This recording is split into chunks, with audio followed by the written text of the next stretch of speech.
Hey guys, it's Peter and welcome to my channel, Peter Likes Books. Okay, so a couple announcements before I get into this book haul today, which I'm very, very excited about. I thought I had already hauled these books over here. Hauled them! I thought I had already hauled them over to this channel.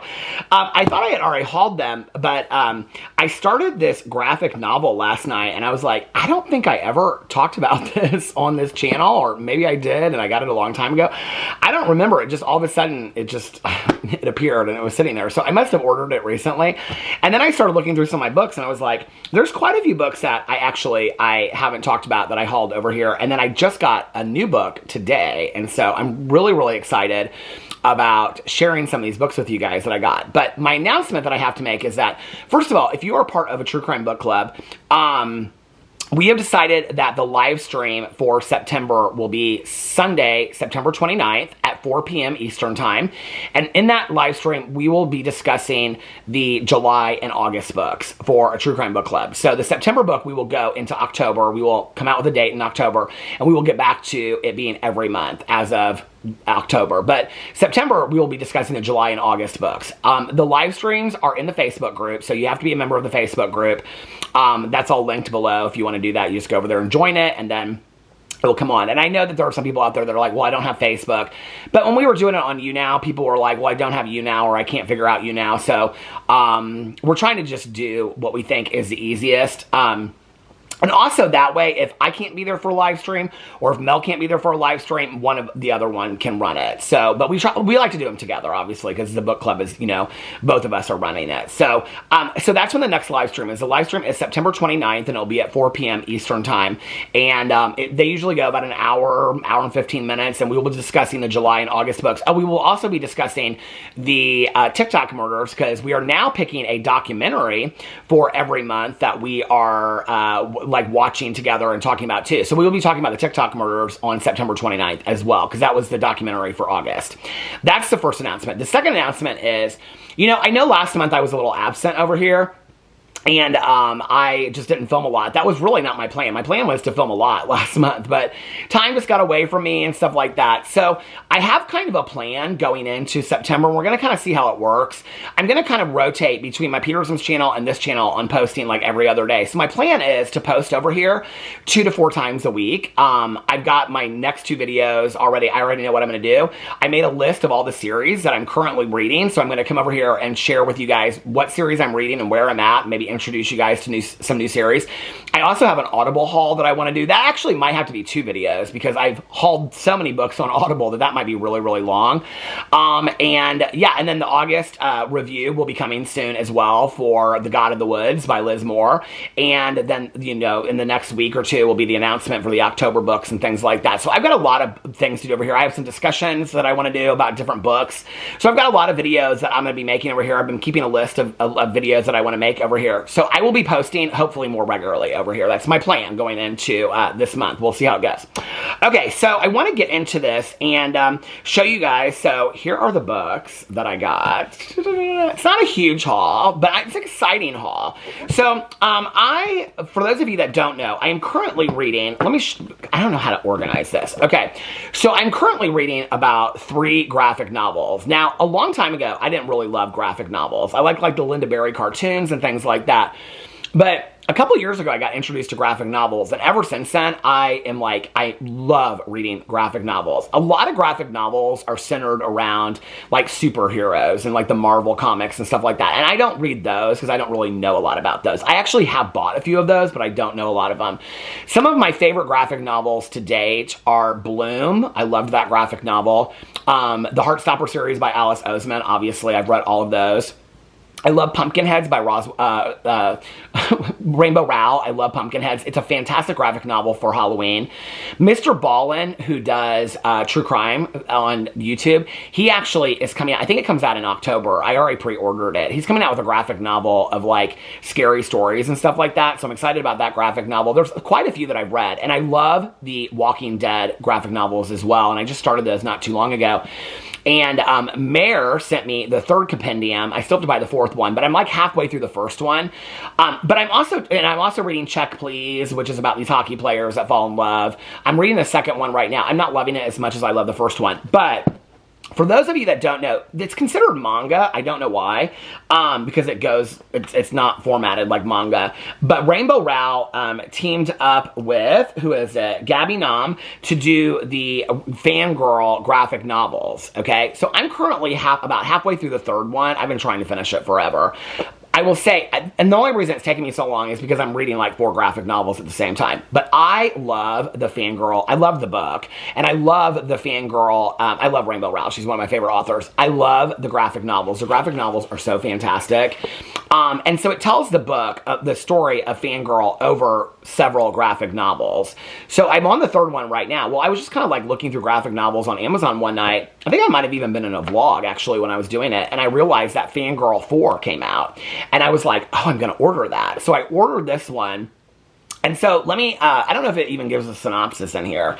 I don't think it does. It just says, no.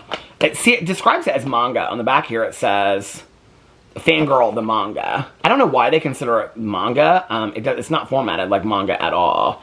So anyway, but I'm loving these. And so if I start reading these, it'll tell you where this one's at. Like this one says, Kath is a Simon Snow fan. Okay, everybody is a Simon Snow fan.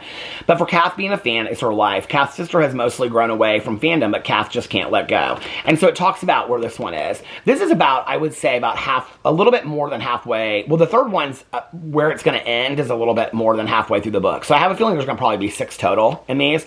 But I really, really love these. And if you love the Rainbow Rowell books, well, I definitely recommend Pumpkinheads. It's about these 2 friends that work on a pumpkin patch during Halloween. They've worked there all their years in high school, and it's their last Halloween working there. It's fantastic. I love it. In fact, I might reread it again this year. I very rarely reread books, but I might do that this year. But if you like Rainbow Rowell, then you will not be disappointed by this at all. And it has Simon Snow on the back of it. I don't love the Simon Snow stuff. To be honest with you, I've never read the Carry On books or any of that, but I do love the Fangirl book.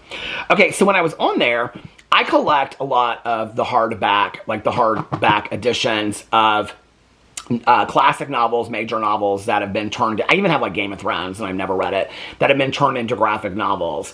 And so I saw that The Handmaid's Tale by Margaret Atwood. I don't even know if I've opened this. I think I did, actually. Maybe I did this in a haul, I don't remember, and then I haven't shown it. But the Margaret Atwood, The Handmaid's Tale. Have I shown this over here? I don't think I have. The graphic novel came out. So this is what it looks like. All of the ones that are classics, like I will say the illustrations are a little cheesy in here. Yeah, the illustrations are kind of cheesy. But I will still read it and enjoy it. I've read the book before. Everything handmaids wear is red, the color of blood which defines us.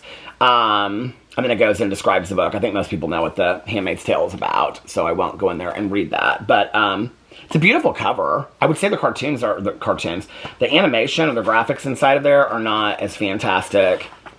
I mean, they look kind of cheesy. I remember I bought this one at Christmas time for A Christmas Carol, and it was cheesy, and it kind of looks like this. The Wrinkle in Time, the Anna Green Gables, and the To Kill a Mockingbird ones are fantastically done. Fantastically done if you're looking for some really good graphic novels. Okay, the next one that I bought, and this is the one that I started last night, and when I saw it sitting on the counter, I kind of forgot that I even put it there, and it's called This One Summer, and it's by Jillian Tamaki and Mariko Tamaki, and it's a New York Times bestseller.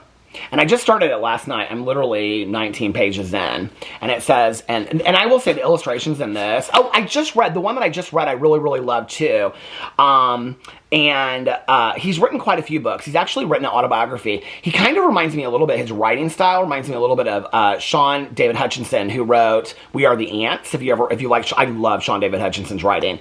But I can't remember the guy's name, but it's called North Ranger. And it's based on North Ranger Abbey, the book, the classic. It's based on that, but it's a gay retelling of it about a kid that works with his stepdad on a ranch during the summer. It was fantastically done. Fantastically done. I got a little bored at the beginning of it. There's a lot of scary movies, and it's about horror movies and stuff like that. It's not scary to read, but it's fantastically done if you're looking for a really good LGBT graphic novel. So this one, I don't know anything about, but I will say the illustrations are really fantastic in it. They're enticing to read. So, hold on a second. I just got to this. It's about, I started it, and it's like this girl and her family and her mom and dad and her sister, they go to some house every year in the summer. An unforgettable summer. Rose and her parents have been going to Owago Beach since she was a little girl. It's her summer getaway, her refuge. Her friend Wendy is always there too, like the little sister she never had, completing her summer family. But this summer is different. I thought she had a little sister. I thought it showed them both in the car together. Maybe not. But this summer is different. Rose's mom and dad won't stop fighting, and Rose and Wendy have gotten tangled up in a tragedy in the making. A tragedy in the making in the small town of Owago Beach. It's a summer of secrets and heartache, and it's a good thing Rose and Wendy have each other. In this one summer, cousins Mariko Tamaki and Jillian Tamaki, the team behind the award-winning Skim, redefined the teen graphic novel. Gorgeous, heartbreaking, and ultimately hopeful, this one summer is a vibrant view into girlhood and growing up. It's really well done so far. I'm loving it. I think it's beautiful. So it's really, really good. I mean, I'm like really 19 pages into it, but I'm loving it so far. So that's the next one I got. Okay, now I saw these on Instagram, and I don't know anything about these. But the book, it's called Girl Noise Press. And I actually ordered them from the publishing company because I was like, I'm going to support a local, you know, like not local, but a smaller publishing company. What I loved about this is that it looks like a composition book. And when I was in high school, me and my friends had these composition books, and we would write notes back to each other. And so I love that it looked just like a composition book. And this one is called Suburban Legend, a Memoir by Jana Lee. And so I got it. It came rather quickly. I thought I got it on Amazon, but when I looked later, I had ordered it. Maybe I did get this one from Amazon, and the other one that hasn't come yet, I ordered from Girl Noise Press. I ordered one from Girl Noise Press and one from Amazon. There's two of them that I got. And the other one I think is just called Girl, the first one. And they're supposed to be kind of like edgy novels that have kind of a cult following a little bit. I don't know when this came out. Let me look and see. Suburban Legend, a Memoir. It came out in 2021. And so it has chapters and stuff. So here's the back of it. You ever hear the one about a girlhood stolen, then reclaimed? Darkly humorous and casually devastating, the autobiographical collage reads like a locked, hot pink Y2K diary full of suburban darkness, chronicling Diana's MySpace era coming of age as she makes a transition from numbed-out teen to young adult. She finds herself unable to move forward in her own tale of romantic love. To find her future, she has come to terms with and take back a childhood ripped off by incest and abuse. Each essay puts dark memories in new outfits, late-night confessions, every romantic first for better or for worse. I feel like I did read this. Did I read this in a haul, maybe? I don't know. Police reports, found poems from therapy and conversations. Have I already done a haul on this? I don't know, but I was going to take this to Vegas, and I think I did take it to Vegas. I was going to start reading it, but I didn't end up reading it. It's rather short, you guys. It's like 163 pages. The reviews on this are like incredible. So I'm real excited to read it. Yeah. I'm in that kind of like Go Ask Alice era where I'm like real into like reading like the journal type books. So the last book that I got, and I literally ordered this, I think like 2 nights ago, and it came already. Maybe I ordered it last night. So I'm a big follower of Reese's Book Club, as a lot of people know, right? But I love to read her thrillers. She hasn't been picking a lot of thrillers recently over there. In fact, last month's book was Last Dance, Rainbow Rowell's new release. And I haven't read it yet, but I did get it on Audible to buy. Her last two, I actually downloaded. The other one was called The Unwedding, I think, which was July, and then the Rainbow Rowell book was August. I got both of them on, I think it was called The Unwedding. I got both of them on Audible, but I haven't listened to either one of them yet. This one came out, and it's called The Comfort of Crows, and it's by Margaret Wrinkle. And I really, to be honest with you, I was not interested in this at all. I just was like, I don't even know anything about, what is this book? And further, it's called The Comfort of Crows, A Backyard Year. And I was like, what? Like, I want a thriller. Reese, pick a thriller. So anyway, but when I started looking at this book, for those of you that know and watch my vlog and stuff like that, you know, I love to sit on the front porch. I love following like rescue squirrels and rescue dogs. I love just like taking a nap, looking at the squirrels in the backyard and all that kind of stuff. And so when I started looking into this book, I was like, oh, I think I'm going to get this. And the book is like, the chapters are very, very short. I just showed this in a haul. But like this one is called Praise Song for the Dog's Marvelous Nose. And it's literally, the chapter's 1 page and then it goes in. And the book has a lot of pictures, which is why I bought the book. I thought it'd be fun to read this fall sitting on the front porch. So it goes and it goes week by week. And it says, a luminous book that traces the passing of seasons, personal and natural. In The Comfort of Crows, Margaret Wrinkle presents a literary devotional, 52 chapters that follow the creatures and plants in her backyard over the course of a year. As we move through the seasons, from A Crow Spied on New Year's Day, its resourcefulness and sense of community setting a theme for the year, to the lingering bluebirds of December, revisiting the nest box they used in spring, what develops is a portrait of joy and grief, joy in the ongoing pleasures of the natural world, and grief over winters that end too soon, and songbirds that grow fewer and fewer. Along the way, we also glimpse the changing rhythms of a human life. Grown children unexpectedly home during the pandemic, prepared to depart once more. Birdsong and night-blooming flowers evoke generations past. The city and the country, where Wrinkle raised her family, transform a little more with each passing day.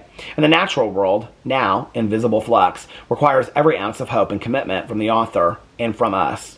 For as Wrinkle writes, radiant things are bursting forth in the darkest places, in the smallest nooks and deepest cracks of the hidden world. With 52 original color artworks by the author's brother, Billy Wrinkle, The Comfort of Crows is a lovely and deeply moving book from a cherished observer of the natural world. I'm really excited to read this. I didn't think I'd be excited about this at all, and like when it came, I was like, oh my god, I can't wait to start reading this. So, these are the books that I got. These are my most recent books in the haul. I'm currently reading about 16 books. I looked the other day at my Goodreads. I'm like, you don't even have half the books on here that you're reading. I'm reading like 4 graphic novels, 2 anthologies of short stories, 2 novels, and I'm listening to God of the Woods by Liz Moore. I can't listen to more than 1 Audible book at a time. I've tried before, and sometimes it's just hard.